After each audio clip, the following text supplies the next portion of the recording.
లైబ్రరీలో ఉంటాను. అలాగే నాకు బర్డ్స్ అంటే చాలా ఇష్టం. నేను నా ఇద్దరు ఫ్రెండ్స్ రంబ్లింగ్, ఫ్రాంకిస్ తో పాటు ఇక్కడ ఉంటాను.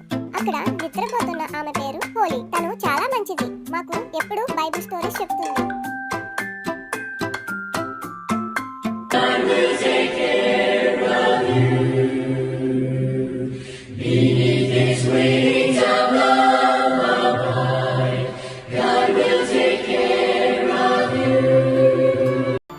హాయ్ హోలీ, మాకు ఇంకొక బైబిల్ స్టోరీ చెప్పండి. తప్పకుండా. కానీ ఈరోజు చెప్పే స్టోరీ చాలా సాడ్గా ఉంటుంది. కానీ ఎందుకు? ఇప్పుడు దాకా మీరు ఎప్పుడు మాకు సాడ్ స్టోరీ చెప్పలేదు కదా. కానీ ఈరోజు స్టోరీ జీసస్ యొక్క మరణం గురించి ఉంటుంది. ఏంటి, జీసస్ చనిపోయారా? చెప్పండి హోలీ. సరే పిల్లలు, జీసస్ అరెస్ట్ చేయబడ్డారు. ప్రధాన యాజకులు జీసస్ మీద అసూయపడి జీసస్ని చంపాలి అని అనుకున్నారు. రోమా చక్రవర్తి పిలాతుకి జీసస్ ఏ తప్పు చేయలేదు అని తెలుసు. కానీ జీసస్ని కాపాడడానికి తను ఏమీ చేయలేకపోయాడు. కాబట్టి జీసస్ ఒక స్థలానికి తీసుకువెళ్ళబడ్డారు. ఆ స్థలం పేరు కపాలం. దానికి ఇంకొక పేరు కూడా ఉంది, గోల్గతా. జీసస్తో పాటు ఇంకో ఇద్దరు దొంగలు కూడా బంధించబడ్డారు. జీసస్ని మేకులతో కొట్టి శిలువ మీద నిలవబెట్టారు. జీసస్ శిష్యులు అలాగే ఇంకా అనేక మంది జీసస్ ని చివరిసారిగా చూడడానికి అక్కడికి వచ్చారు. ఆ మనుషుల్లో జీసస్ మదర్ మేరీ అలాగే దేవునికి ప్రియమైన శిష్యుడు జాన్ కూడా అక్కడ ఉన్నారు.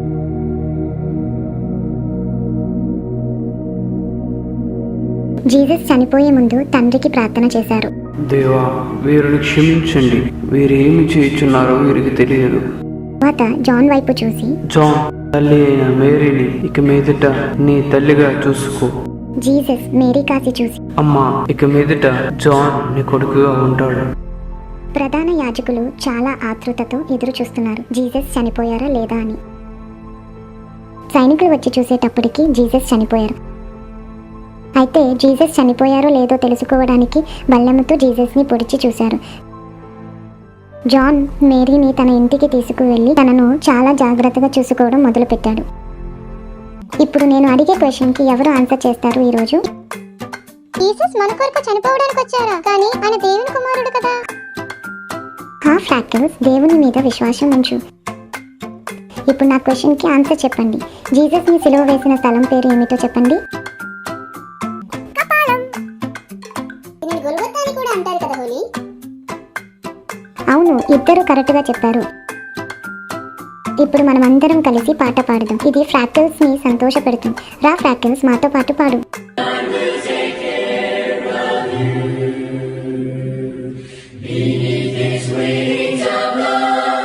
హాయ్ హోలీ, లెగండి, టైం అయ్యింది. మాకు స్టోరీ చెప్పండి. ఎవరు చెప్పారు నేను పడుకున్నానని?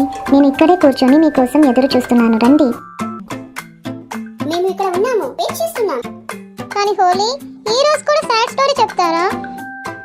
నాకు సాడ్ స్టోరీ వినడం ఇష్టం లేదు. ఓకే, ఈ స్టోరీలో నిరీక్షణ గురించి ఉంటుంది. ఈ స్టోరీ వినిన తర్వాత మీరు బాధపడరు అని అనుకుంటున్నాను.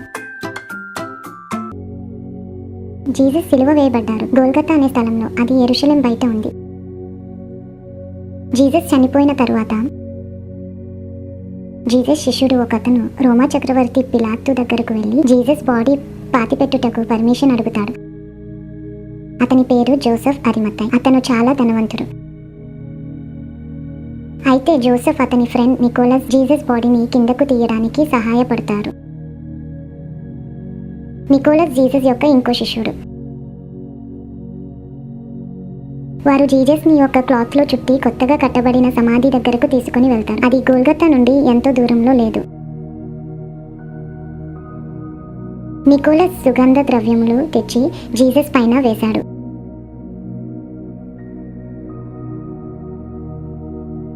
యూదుల ఆచార ప్రకారం జీసస్ని లైనన్ క్లాత్తో చుట్టారు. అన్నీ అయిన తరువాత జోసెఫ్ మరియు నికోలస్ ఆ సమాధిని ఒక పెద్ద రాయితో మూసివేశారు.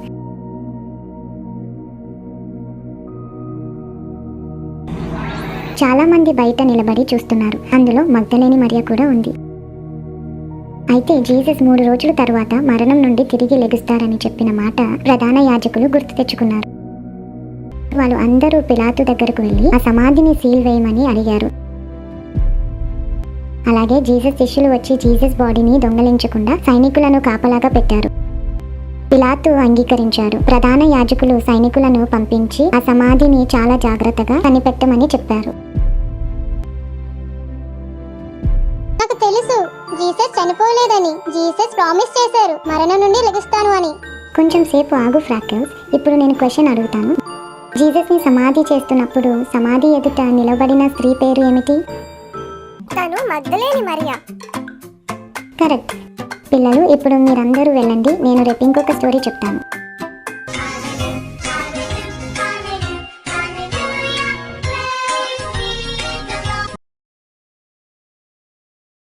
హోలీ లెగండి, మాకు స్టోరీ చెప్పే టైం అయింది. ఇంకా పడుకోవద్దు ప్లీజ్.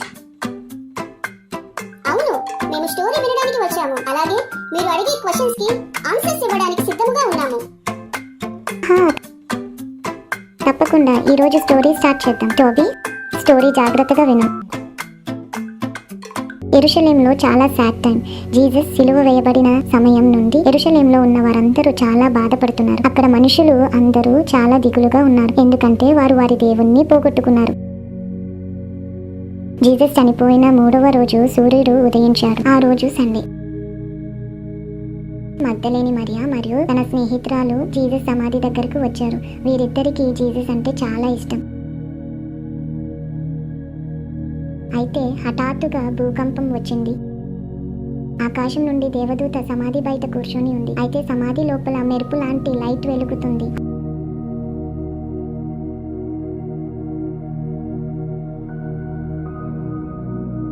అప్పుడు అక్కడ సైనికులు చాలా భయపడ్డారు. వారు ఆ భయంతో క్రింద పడిపోయారు.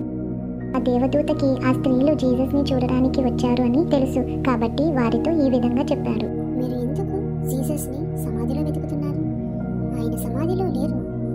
జీసస్ చెప్పినట్లే ఆయన తిరిగి లేచారు. ఆ దేవదూత ఆ స్త్రీలకు జీసస్ ని పెట్టిన ప్లేస్ ని చూపిస్తాడు. ఆ దేవదూత మగ్దలేని మరియాకి చెబుతుంది, నీవు వెళ్ళి జీసస్ శిష్యులందరికీ జీసస్ తిరిగి లేశారు, అలాగే వారు ఆయనను గలిలయలో కలవాల్సి ఉంటుంది అని చెప్పమని అంటాడు. ఆ స్త్రీలు చాలా సంతోషంగా పరుగులు తీసుకుని శిష్యుల దగ్గరకు వెళ్ళి జరిగినదంతా చెబుతారు. కానీ జీసస్ సమాధిలో నుండి ఎలా బయటికి వచ్చారు? ట్రంబ్లింగ్, ఆయన దేవుని కుమారుడు, ఆయన ఏమైనా చేయగలరు.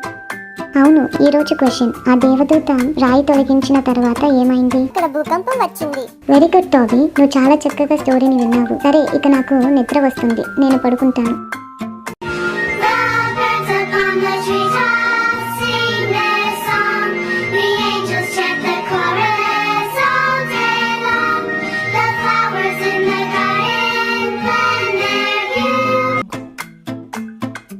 హలో పిల్లలు, అది చాలా మంచి పాట. ఆ పాట మీకోసమే పాడాము. ఆ పాట మేము చాలా టైమ్స్ ప్రాక్టీస్ చేశాము. నాకు తెలుసు ప్రాక్టీస్ చేశారు అని, అందుకే చాలా చక్కగా పాడారు. సరే, నేను ఇప్పుడు మీకు బైబిల్ నుండి ఇంకొక స్టోరీ చెప్తాను. నేను ఇప్పుడే దానిని చదివాను. మేము ఇంకా వెయిట్ చేయలేము, త్వరగా చెప్పండి. సరే, జీసస్ శిష్యులు ఒక రూమ్ లో ఉండి మాట్లాడుకుంటారు. ఎక్కడైతే వారు జీసస్ తో చివరిసారిగా భోజనం చేశారో అక్కడ ప్రధాన యాజకులు వాళ్ళను పట్టుకుంటారు ఏమో అని భయంతో వారున్న ఇంటికి తాళం వేశారు. అయితే సడన్ గా జీసస్ వారు ఉన్న రూమ్ లోకి వచ్చి ఈ విధంగా చెప్తారు, మీకు సమాధానం కలుగునుగాక. మీరు ఎందుకు భయపడుతున్నారు? నేను జీసస్.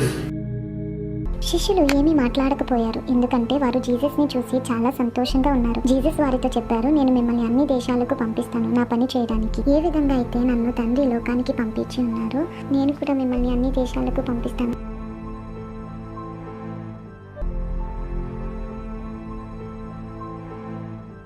జీసస్ మాట్లాడిన సమయంలో ఒక శిష్యుడు తోమా అక్కడ లేడు. అయితే మిగిలిన శిష్యులు జీసస్ గురించి చెప్పారు, కానీ తోమా నమ్మలేదు. కొన్ని రోజుల తర్వాత జీసస్ ఇంకొకసారి ఆ శిష్యులు ఉన్న ఇంటిలోనికి వచ్చారు. ఈసారి కూడా తలుపు లాక్ చేసి ఉంది. ఈసారి తోమా కూడా వారితో ఉన్నాడు.